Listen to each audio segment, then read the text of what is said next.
Pertanyaan saya, kenapa katanya kembali kok bukan menuju? Kenapa? Kan kembali. Kalau saya dari rumah saya mau ke sini, kembali atau menuju? Kalau saya pulang, kembali. Pertanyaannya, kenapa kalimatnya kok kembali kok nggak menuju? Kenapa? Karena semua kita titik awalnya adalah original.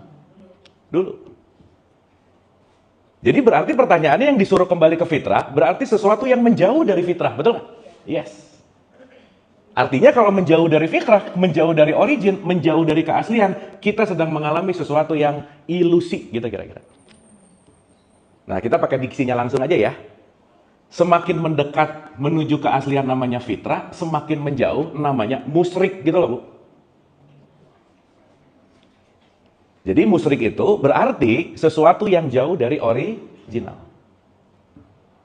Makanya yang fitrah itu nggak pernah berubah. Sampai sini oke? Sip? Ibu-ibu masih segini pagi-pagi, ini kayak masih puasa, ini oke ya? Lagi syawalan. Oke. Dapat ya? Sip ya? Nah, pelan-pelan ya, pelan-pelan. Sok duduknya ditata dulu, siapa tahu mau agak ke sebelah sini.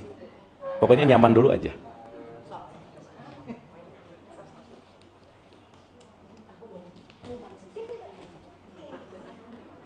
Ini nggak apa-apa di sini ya? Oke. Nah, yang nyari senderan sebelah sini boleh. Ini tribun. Cat 1, cat 2, cat 3 gitu.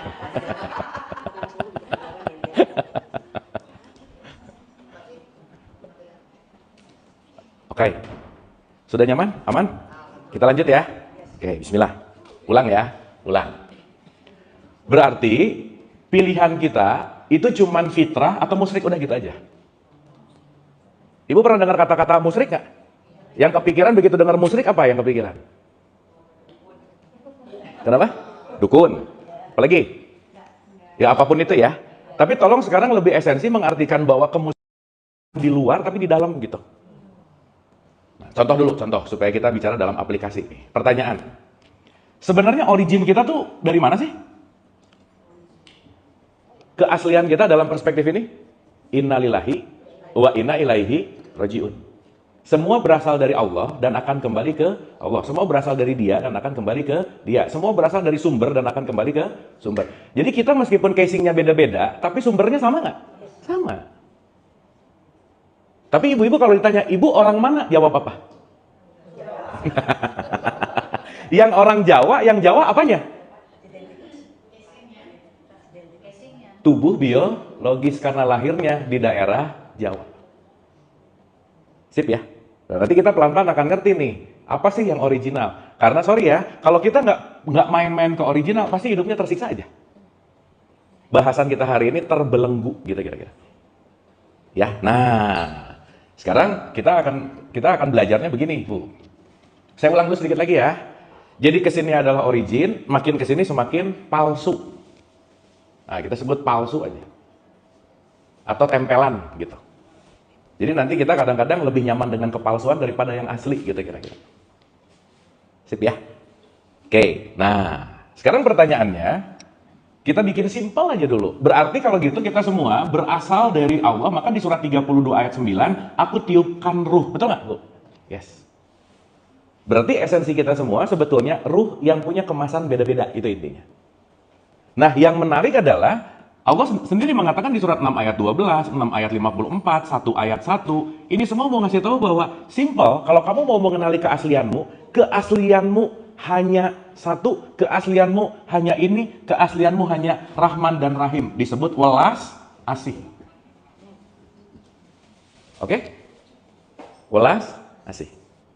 Berarti kalau kita lagi menjauh dari welas asih, berarti kita lagi jadi kepalsuan nggak kira-kira? Iya. Karena sifat yang paling esensial yang diberikan kepada manusia adalah kasih sayang. Jadi maksud saya, kembali ke fitrah adalah kembali kepada cinta, kembali kepada welas asih. Makanya biasanya di dalam konteks Idul Fitri selalu ada silaturahim. Silah itu jalan, rahim itu kasih sayang. Sampai sini oke, Bu? Dapat ya? Oke, supaya kita ngerti dulu nih petanya gitu. Karena kalau kita nggak ngerti peta ini, kita akan terbelenggu dengan sesuatu yang palsu gitu kira-kira. Dan kita nggak ngerti siapa diri kita yang sejati gitu. Contoh. Bu, diri kita yang sejati lapar nggak? Diri kita yang sejati merasakan lapar nggak? Yang lapar apa? Tubuh. Si tubuh ini diri kita yang sejati bukan? Hah? Oke, berarti ini kendaraan. Sip ya? Si diri kita yang sejati banyak maunya nggak? Jadi yang banyak maunya siapa? Pikiran. Diri sejati kita bisa ngerasain sakit hati nggak? Enggak. Jadi yang ngerasain sakit hati siapa? Perasaan. Diri sejati kita bisa jealous nggak? Enggak. Bisa kesel nggak? Enggak. Jadi kesel, benci, dengki, iri, itu semua diajarkan. Oke, sampai sini? Karena itu bukan sifat alamiah kita. So, ibu ngelihat bayi yang baru lahir, nggak ada ngomongin di sebelahnya agak hitam, sebelahnya agak putih. Ih, bayi yang ini hitam banget, ya nggak ada, Bu. Ngegosipin bayi-bayi sebelahnya nggak ada. Bener nggak? Iya, belum. Nanti pas udah diinstal sama ibunya, baru tuh. Berarti setiap anak itu nanti kita ngerti, tergantung siapa yang menginstal kita kira-kira. Sampai sini oke? Dapat ya? Clear ya? Oke, ulang. Jadi, kembali kepada fitrah adalah kembali kepada origin, kembali kepada original. Siapa sih sejatinya dirimu? Gitu kira-kira. Makanya kenapa sih dalam proses apapun itu yang kita bahas jauh lama-lama awal-awal dulu, man arafah nafsah faqad arafah robbah. Kalau kamu mengenal dirimu, kamu akan mengenal Tuhan, gitu kira-kira. Contoh, Bu, kita take a moment sebentar ya. Ibu kalau ditanya, Anda ini siapa? Ibu jawab apa? Nama, betul ya? Sekarang saya tanya, nama diri kita bukan? Nama itu dirimu bukan? Oke, begitu kita jawab nama, contoh, si Abu tuh yang mana? Ini, yang mana yang ini tuh? Nah, apalagi? Betul nggak? Aku tuh yang mana sih? Coba ini penting direnungin, Bu. Aku tuh yang mana ya? Ini dada. Betul nggak? Ini tubuh. Betul nggak? Berarti kalau kita bicara tentang sesuatu yang fitrah, salah satu ciri-ciri fitrah, kalau kita kembali ke surat 30 ayat 30, tidak ada perubahan pada fitrah itu. Sesuatu yang nggak pernah berubah, sesuatu yang tetap, dia akan menjadi sesuatu yang fix. Pertanyaan. Ibu kumpul, nggak usah ngumpulin lah ya. Lihat foto ibu-ibu 20 tahun lalu, beda nggak? Gelisah. Berarti sekarang enggak ya? Oh, sekarang tambah. Sekarang kan udah ada filter, balik lagi ya. Nah, sekarang nggak nerima 20 tahun tentang hukum gravitasi, bahkan kulit akan keriput, nggak terima. Pakai filter terus gitu kira-kira. Dan gak nyaman dengan itu. Berarti segala bentuk yang berubah, gampangannya, itu pasti bukan yang original, gitu dulu aja. Sampai sini oke? Sip ya? Bahasa gampangnya, sesuatu yang fitrah, sesuatu yang langsung datang dari Allah, gitu kira-kira. Langsung datang. Oke, nah kita balik dulu. Ibu-ibu sampai sini oke? Sip ya? Oke, berarti kalau gitu, kalau kita dalam keadaan fitrah, pasti sudut pandangnya tauhid, Bu. Apa itu tauhid? Tauhid itu satu kesatuan, oneness. Maka kalau sudut pandangnya fitrah, tauhid atau oneness, pasti dia akan melihat sesuatu yang esak gitu kira-kira. Menyatu. Nanti pakai contoh lebih ngerti. Tetapi kalau kita pandangannya musyrik, jadi semakin ke sini, ini semakin tersekat-sekat. Semakin dikotak-kotakin gitu. Sehingga kalau kita bicara dalam fitrah, tauhid ini artinya inklusif. Tapi semakin jauh, semakin eksklusif. Semakin kalau bahasa di dalam perspektif tasawufnya disebut manyness. Ya, saya kasih contoh. Contoh dulu. Ibu, ini ada kursi, ini ada pintu. Terpisah nggak? Terpisah. Ada kursi, ada pintu. Kursi dan pintu terpisah. Kalau kita lagi pakai pandangan manyness, pakai pandangan musyrik, berarti saya melihat ini kursi, itu pintu gitu. Tapi kalau ibu-ibu saya pakai pandangan tauhid, pakai pandangan fitrah, ngelihatnya sebenarnya ada sesuatu yang bisa difitrahkan nggak di sini? Ada apa? Kayu. Bahwa ini saya ngelihat kayu, itu saya juga ngelihat kayu. Berarti saya tidak mendiskriminasi mana kursi, mana pintu, karena kenapa? Yang aku lihat hanya kayunya. Sampai sini oke? Ngelihat ini kayunya, ngelihat itu kayunya, ngelihat ini kayu. Tapi kalau kita pakai pandangan Meninus, ini jadi meja, ini jadi kursi, itu jadi pintu, gitu kira-kira. Sampai sini oke? Sip ya? Pertanyaan, kalau saya sudah bisa melihat ini semua adalah kayu, berarti saya melihat kesatuan nggak di sini? Yes, itulah yang disebut tauhid. Berarti kalau ngasih ngelihat, oh dia tuh kayaknya statusnya kira-kira gini, dia tuh oh begitu, dia tuh begitu. Nah itu musyrik banget aja. Apalagi menilai orang gara-gara pangkatnya, status sosialnya, berarti saya masih memisahkan semuanya dalam bentuk keterpisahan. Nanti kita sebut sebagai identitas gitu kira-kira. Berarti musik masalah agama aja ya? Oh, bukan Bu, bukan. Orang KTP Islam bisa musyrik nggak? Bisa. Berarti ketika saya melihat keterpisahan dan di situ saya ngerasa lebih baik, ngerasa lebih bagus, dan dia masuk neraka, dia kafir, jangan-jangan ketika kita memusyrikkan orang lain yang jauh lebih musyrik siapa? Berarti kita pernah musyrik nggak? Atau sering musyrik? Oh bagus, dah gitu. Nah kalau udah ngaku enak ya, gitu. Bu mending ngerti musyrik loh. Dan mending menyadari kita musyrik daripada memusyrikkan orang lain, padahal yang memusyrikkan jauh lebih musyrik daripada yang dimusyrikkan gitu. Sip ya? Ibu kalau dengar kata musyrik, kita paham tentang mempersekutukan Allah. Begitu? Mempersekutukan Allah realitasnya apa sih? Dukun? Ya oke lah, ini ke dukun lagi. bukan. Ya itu mah oke lah ya, udah itu mah saya rasa udahlah. Tapi satu Bu, mempersekutukan Allah artinya melepaskan sifat dasar alamiah Allah di dalam diri kita yang namanya welas asih. Kita keluar dari welas asih, itu namanya mempersekutukan Allah. Hanya dengan begitu aja. Berarti kalau saya lagi benci sama orang, yang lagi mendominasi welas asih atau kebencian? Berarti Allahnya lagi ketutup nggak? Tertutup, bahasa Arabnya kafir.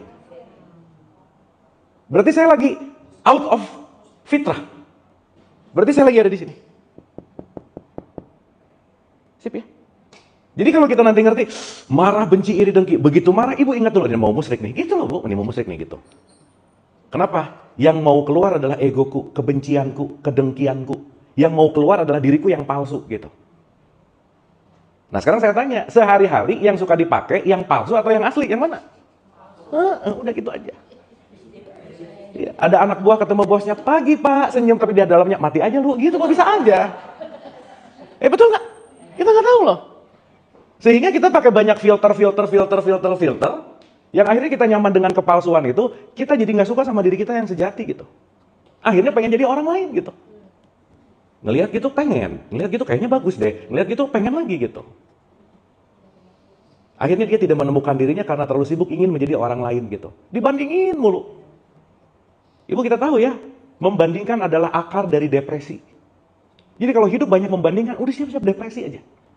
Ngebandingin diri dengan orang lain, apalagi, membandingkan diri sama kemarin, tahun lalu, 5 tahun lalu. Aku tuh dulu ya, iya udah dulu. Sekarang kan udah nggak gitu, udah gitu. Nah, aku tuh dulu cantik banget loh gitu. Aku tuh dulu model gitu. Ya nggak apa-apa, itu mah dulu gitu. Sekarang kan udah enggak gitu, diterima aja sih gitu. Karena kan menua tuh pasti, betul nggak? Tapi mendewasa itu pilihan. Itu poinnya.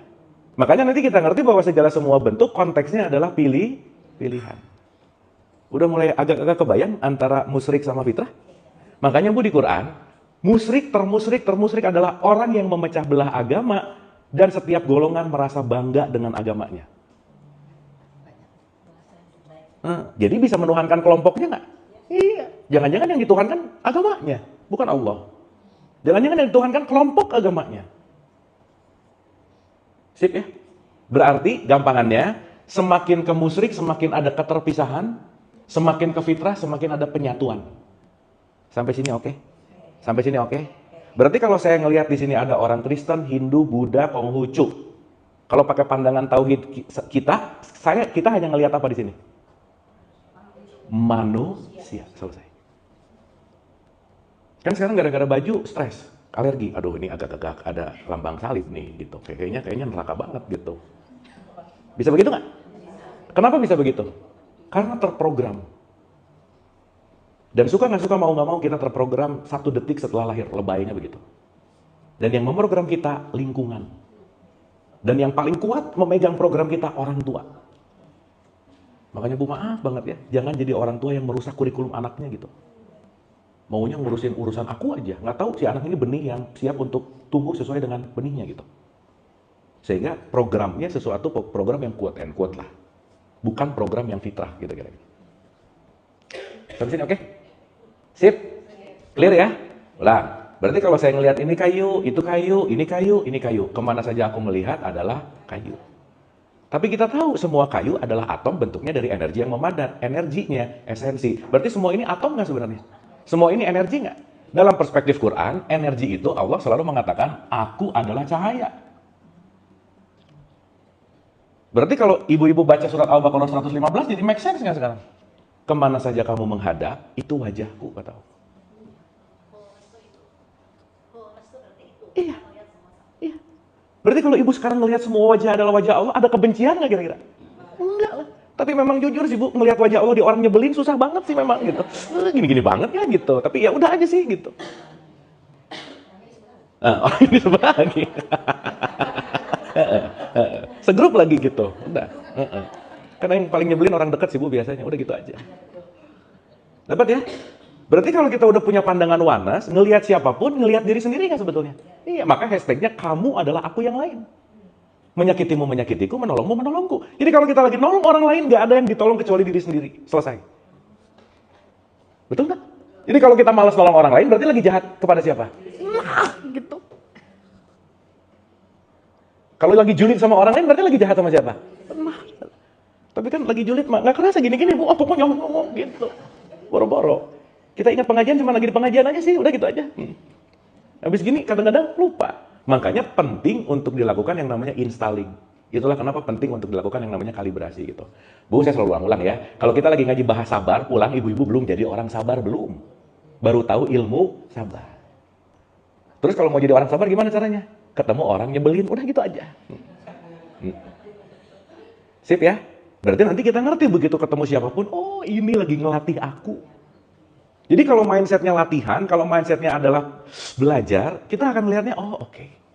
Karena siapapun yang datang pasti ada kekurangan keahlian kita di bidang itu. Jadi kalau ibu ketemu orang nyebelin mulu, nah skill menghadapi nyebelin kita kurang berarti, udah gitu aja. Sip ya? Ingat ya, ikhlas itu skill. Sabar itu skill, nggak bisa tiba-tiba jadi orang ikhlas, nggak latihan ikhlas, nggak bisa. Bu marah-marah skill bukan? Iya. Jadi saya selalu cerita, aku tuh orangnya pemarah, enggak tiap hari latihan marah, udah gitu aja. Jadi kayaknya ibu-ibu nggak usah latihan marah lagi deh, udah cukup gitu. Udah terlatih. Cum laude gitu. Bu, gelarnya apa? S3 ya apa? Di bidang marah-marah gitu. Dapat ya? Ini oke? Oke? Bu maaf ya, once kita ngerti ini akan menghormati apapun ya kira-kira? Iya. Makanya kemarin saya baru pulang dari Bali, begitu landing, ada kalimat keren tuh di airport, Trihita Karana. Harmony with God, harmony with nature, harmony with people. Selesai. Jadi kalau kita udah oneness, kita akan melihat semua adalah aku adalah semua. Muncul self-awareness-nya di situ gitu. Jadi nolong bukan karena disuruh oleh agama, bukan. Part of my nature. Karena yang jatuh tuh aku juga, gitu loh Bu. Sip ya? Dapat ya? Clear ya? Pertanyaan, untuk masuk ke level fitrah susah atau mudah? Susah atau susah banget? Kenapa? Karena ada yang membelenggu. Nah, kita hari ini belajar apa yang membelenggunya gitu. Semoga nanti pelan-pelan kita lepasin satu-satu gitu. Sip? Oke? Jadi Bu, begitu lagi mau keluar dari ulas asih, disadari tartar. Mau keluar dari fitrah nih, bentar lagi jadi musyrik nih gitu. Itu disadari. Ibu nggak usah jauh-jauh kemana-mana, dukun apa. Jadi orang pelit itu udah musyrik, Bu. Karena memiliki. Karena ngerasa punya aku gitu. Sip ya? Jadi musyrik nggak ada kaitannya sama identitas, nggak ada. Orang tiap hari kita bisa musyrik kok gitu. Clear ya? Oke? Oke Bu? Duh ibu-ibu lemas gini pagi ini, oke nggak ini? Ya, kayak yang merenung gitu, padahal bingung gitu. Ya nggak apa-apa sih ya. Oke. Saya ulang ya. Berarti fitrah yang langsung datang dari Allah. Coba ibu renungkan yang bukan datang langsung dari Allah apa aja? Yang nggak langsung datang, yang berkaitan sama diri kita apa aja? Contoh. Ini saya belokin ke sini ya. Di sini deh saya bikin baru. Bu ini ya, exhibit 1 ya. Nah, kita bikin baru nih. Ini star 1. Bu ini pemanasan belum mulai Bu? Pemanasan. Ini baru warming up, belum? Baru appetizer. Udah ya? Ini oke ya? Kunyah pelan-pelan, diresapi. Nah, sekarang kita bahasannya gampangannya gini dulu. Fitrah adalah yang langsung datang dari Allah, namanya ruh. Oke? Berarti kalau kita ngomongin ini saya mau gampangin dulu ini ya. Jadi ruhnya ini langsung, tapi saya mau pakai gambar yang vertikal supaya gampang. Oke. Pertanyaan. Ketika ditiupkan, ini adalah aku di surat 32 ayat 9, kita lahir di dalam konteks yang namanya jasad. Betul nggak, Bu? Yes. Berarti si jasad ini ada daya hidup, tetapi ada aplikasi namanya jiwa. Aplikasi hidupnya namanya jiwa. Karena di situ nanti tempat memori, tempat imajinasi, itu semua jiwa. Software hidup kita namanya jiwa. Oke? Tapi si jiwa ini diri kita bukan. Dalam perspektif ini. Hah? Si jiwa ini diri kita bukan. Gini. Ulang ya, ulang pelan-pelan. Gini. Itu ada TV ya. Ibu-ibu kalau mau nonton TV harus ada hardware-nya nggak? Oke. Ibu punya hardware, tapi di dalamnya nggak ada program bisa nonton TV nggak? Nggak bisa. Hardware-nya namanya tubuh jasad, programnya namanya software. Jiwa. Sip? Jadi ruh datang sama jiwa nggak? Gimana, Bu? Ruh berbareng sama jiwa. Tar dulu, bentar. Ini ngerti dulu nggak sampai sini? Nah, pertanyaan. Jadi sekarang yang paling membuat ibu bisa nonton TV, kira-kira hardware TV-nya atau programnya? Bukan, listriknya. Nah, kalau nggak ada listrik nggak bisa.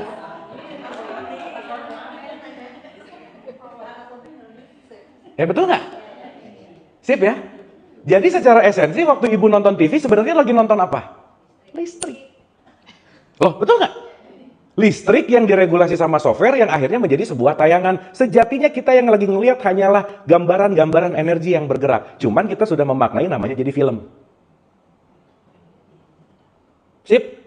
Listrik rumah ini sama listrik rumah sebelah sumbernya sama nggak? Nah gitu. Berarti daya hidup kita, listrik kita, ruh kita, sumbernya sama nggak? Maka Allah selalu digambarkan dengan lautan, ruh itu adalah tetesannya.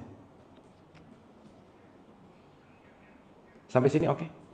Sampai sini oke? Berarti esensi kita, ruhnya, jiwanya atau jasadnya? Ruhnya. Dalam perspektif ini. Nih, ada dua opsi nih. Kita ini ruh yang dikasih jasad atau jasad yang ditiupkan ruh, yang mana? Nah, pokoknya kalau langsung jawab, asbun aja, dengerin dulu pertanyaannya, dengerin dulu. Kita ini ruh yang dikasih jasad atau jasad yang ditiupkan ruh, yang mana? Ya, karena ruh yang dikasih jasad berarti ruhnya jadi subjek. Betul nggak? Berarti di antara ketiga ini yang subjek apa? Ruh. Berarti jiwa subjek apa objek? Objek. Jasad subjek apa objek? Objek. Berarti jiwa alat bukan? Alat. Jasad alat bukan? Maka dua hal ini hanyalah alat supaya aku bisa hidup di sini. Tapi dua hal ini bukan aku. Aduh, pusingan nih. Ulang ya. Gimana, Bu? Tiba-tiba ada jiwa itu gimana? Tadi Bapak bilang kita tuh kan dalam waktu dilahirkan dalam konteks jasad. Terus tiba-tiba ada jiwa gimana? Ya, jiwa itu software. Softwarenya. Barengan datangnya baru saat ini apa? Enggak. Bentar. 10 menit lagi Ibu ngerti. Terang. Ibu, yang penting bisa bedain dulu ini. Nanti ngerti gitu. Karena nanti yang nanti penting kita beresin itu si jiwa sih. Ini penting banget untuk kita beresin. Ya. Contoh. Bu, kalau yang namanya semua subjek ini yang sejati, contoh ya. Saya beli spidol, berarti spidol ini jadi punya saya nggak kira-kira? Ya. Berarti kalau saya sudah membeli spidol dan spidol ini punya saya menyebut spidolku. Ya spidol saya, spidolku aja biar gampang ya. Oke. Berarti kalau belakangnya udah ada ku, berarti melekat kepada si ku nggak? Ya. Tapi si spidol aku bukan. Nah gitu. Ini kalau spidol rada gampang lah. Ini kursi, aku beli. Kursiku bukan. Tapi aku bukan. Kenapa? Ini objek. Sip? Maka kita bisa membeli apapun, tapi apapun yang kita beli nggak bisa jadi kita. Apapun yang kita beli tidak menjadi aku, tapi menjadi milikku. Oke, sampai sini? Sip. Bu, kita agak lama-lama di sini nggak apa-apa ya. Karena once kita ngerti ini, Bu, everything clear aja. Dah. Tingkat kecemasan kurang, benci kurang. Kenapa? Ya ampun, yang benci bukan gue, ternyata gitu. Ternyata selama ini yang bikin ribet pikiranku gitu. So, contoh. Ibu sering berpikir nggak? Nah, udah mulai asbun lagi nih. Dengerin dulu pertanyaannya, dengerin dulu.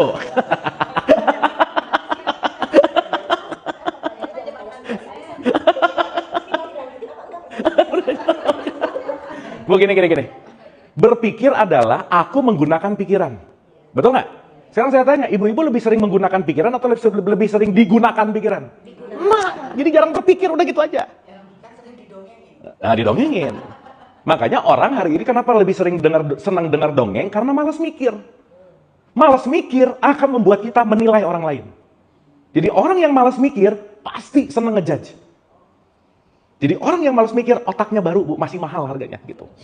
Jarang dipakai masalahnya. Masih di dalam box gitu. Dapat sampai sini?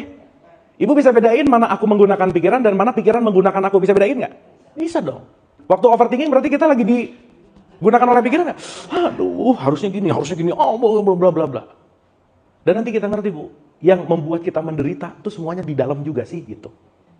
Orang lain nggak pernah bikin kita menderita aja. Dimana kita selalu menyalahkan gara-gara dia gitu.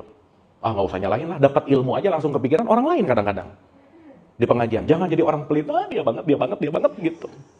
Ini suami saya harus tahu nih gitu, suaminya yang harus tahu. Ini anak saya harus tahu gitu. Sip ya? Clear ya? Jadi kalau saya beli spidol menjadi milikku. Tapi spidol aku bukan. Nah. Can be yours, cannot be you. Gimana tuh bahasanya? Bisa menjadi milikmu, tapi tidak bisa menjadi kamu.